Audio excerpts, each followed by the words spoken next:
Hi, I'm Kevin Drewley of the Kane County Chronicle, here with sports editor Jay Schwab for another edition of Preps Insider. Here this week to talk with you about the recently completed state football semifinal and now Marmion's appearance in the 6A state final. Jay, these folks can probably tell when we tape this, I got caught in the rain in that big storm on Monday.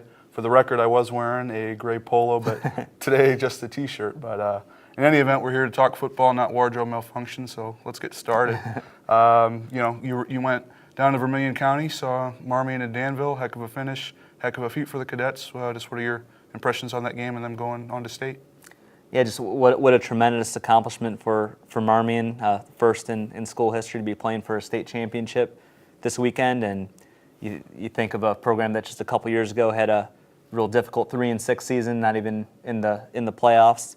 And once in a while, you maybe get a favorable matchup or something like that helps you stay alive a little longer than you otherwise might in the playoffs, but that certainly has not been the case with Marmion. They've gone right through the teeth of that 6A bracket.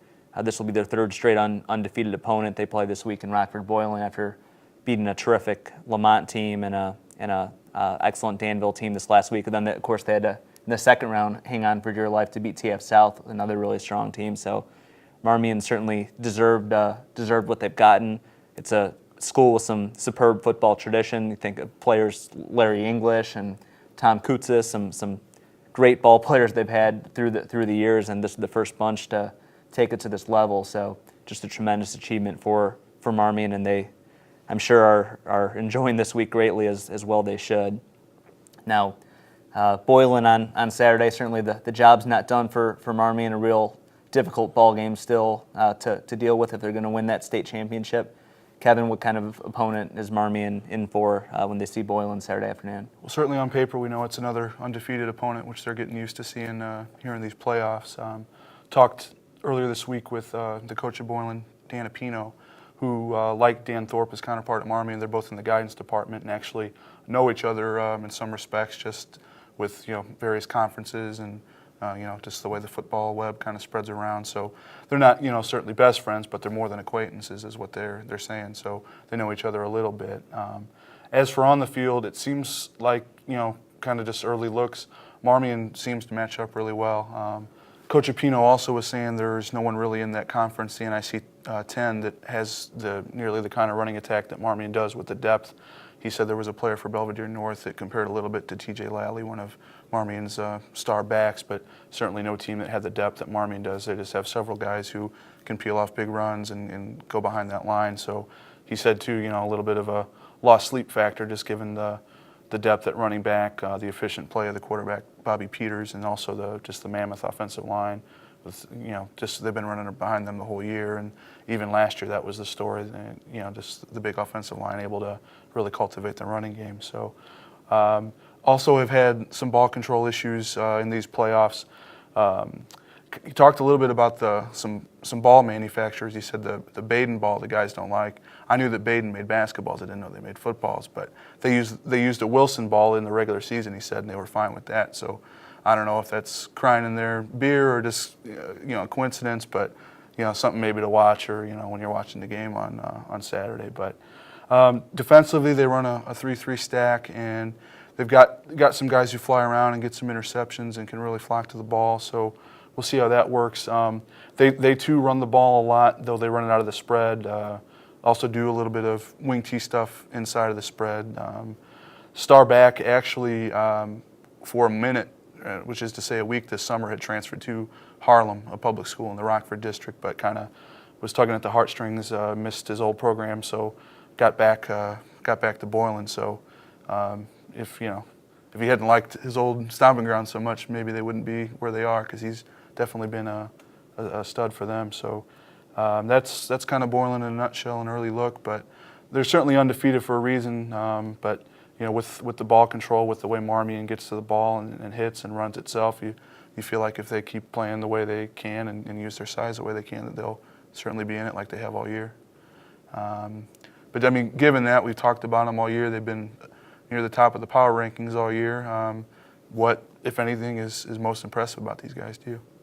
Well, lately it's been their own ability to get takeaways from teams. And in that Lamont game 2 weeks ago, they get 5 turnovers out of Lamont in the second half of the game, and clearly that's a pretty significant factor in winning that ball game. And then they win the turnover battle 4-1 against Danville this last week. So I think what's been most impressive of late for Marmion is their ability to generate turnovers. And certainly the way that they hit has a lot to do with it. I don't think it's any accident that they've been able to gobble that many turnovers. And I think you got some people who are kind of bracing themselves a little bit and wondering who's coming from where, and that's played into it. And then beyond that, just TJ Lowry's play on both sides of the ball, and it's certainly nothing people who haven't followed Marmion aren't familiar with, but he's just been superb up to and including these playoffs. Had another terrific game against Danville last week, and he's just an absolute difference maker. So those things, among others, some of the best characteristics for a Marmion team that has going to be playing for a state title on Saturday. And we do want to talk about one other thing before we go today, and that's wrapping up Keeneland season. The Knights, of course, were our other area team that had a semifinal date this last week and didn't go particularly well for them against Montini. It's still a terrific season for Keeneland, but I know, Kevin, you were out there at that game, and I guess tie up the Knights season for us a little bit if you would. Certainly the Knights came out and found a Montini team that, Tom Federle, the coach, said that they were expecting. I mean, they'd heard everything about Montini's experience this season against some really tough competition, their state pedigree from last year and years past. And they ran up against it. They acknowledged just the kind of opponent that Montini was. Keeneland fell behind early, which certainly they're not accustomed to doing. It was 14-0 at the half, and then 21-0 earlier in the third. They came back very quickly, to their credit. Joe Camilleri found Sean Carter for a big touchdown to get on the board, and felt like you could keep doing that and play some defense.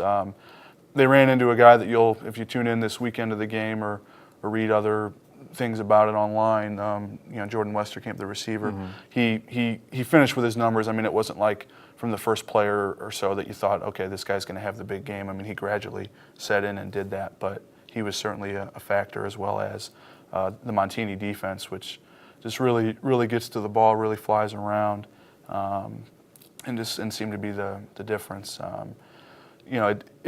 It happened late in the game, but Joe Camilleri went down, took a shot to the head after he let a pass go. That was about 5 minutes to go, but coach said he was going to be all right, and set a whole lot of passing records and numbers at the school that we're going to be hearing about. And I'm sure he's looking at colleges to go play ball and keep throwing and being a quarterback. And he's an outfielder in the spring for the baseball team, and they've just got a lot of seniors that we've talked about, and the guys they brought up as sophomores, him and Taylor Andrews and Serpa and Boyle and Callahan. And a lot of those guys are multiple sport stars, so we'll still be hearing from them before the school year's out. But also, Keeneland seems to have a bright future. The lower levels have been shining, and everybody really runs that spread offense. It even trickles down to the middle school level, so you grow up knowing what it's going to be there. But a lot of junior talent on that team this year. Quinn Bushbacher, a two-way guy that did very well.